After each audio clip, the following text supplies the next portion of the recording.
大家好，歡迎嚟到資訊365。一名白衫女同鴨舌帽男子兩人疑因碰撞發生起衝突。白衫女突然大嗌：報警啊，兄伯！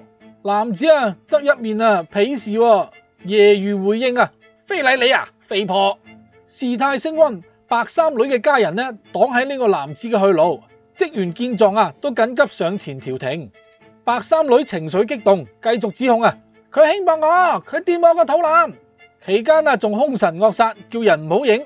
我哋睇片。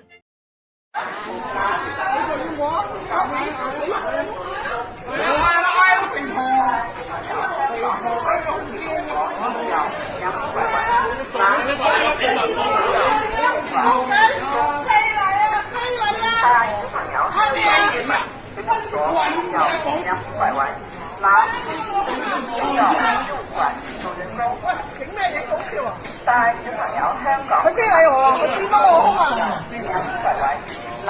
我採乜要高嘢比賽咁事發喺回香港嘅通道入邊，可見一家四口圍住個鴨舌帽嘅男人，大家你一句我一句，火藥味十足。片中嘅鴨嘴帽男子明顯就頂唔順佢哋圍住，指住其中個白衫女話：嗌啦肥婆，好驚語氣都好串咁白衫女即刻就唔示弱啦，反擊行啦。咁之後過去嗰邊揾職員處理。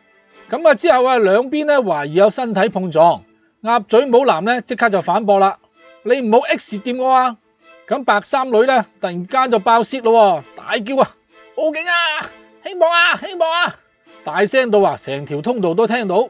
咁鴨嘴帽男都忍唔住反諷：輕薄你講出嚟都冇人信啦，死肥婆！後邊嗰句就我幫佢加嘅。白衫女嘅家人一直就擋住條路，雙方繼續對峙。突然間白衫女發現人拍片，即刻指住佢話啦：影咩好好笑咩？冇幾耐啫，關口職員就到場調停。白衫女再次指控佢輕薄我，佢掂到我肚腩，仲要求拍片者停手，可唔可以叫呢個人唔好再影喺度笑乜嘢咁片段就結束啦。咁影片引嚟網民嘅熱議。 A 就話啦，所以話今時今日做男人真係好危險噶，少少事就話輕薄。 B 就話啦，你行埋去步步逼近之後話人哋輕薄，哇呢個乜世界表面證據我都認為呢個肥婆屈人哋嘅。如果真係孭你嘅話，你唔會用個掂字，通常係會用個摸字噶嘛。關口咁多 CCTV 應該可以還原真相。有自稱拍片者透露事件嘅後續更加離譜，只擋住佢嘅去路，要求 delete 咗條片。三個人包括阿婆都扯住我個袋唔俾我走，咁跟住就報警啦。三組人分別就係一家四口，劇舞哥同埋我。結果喺現場白白消耗咗半個鐘嘅生命。咁唔知各位觀眾又點睇呢？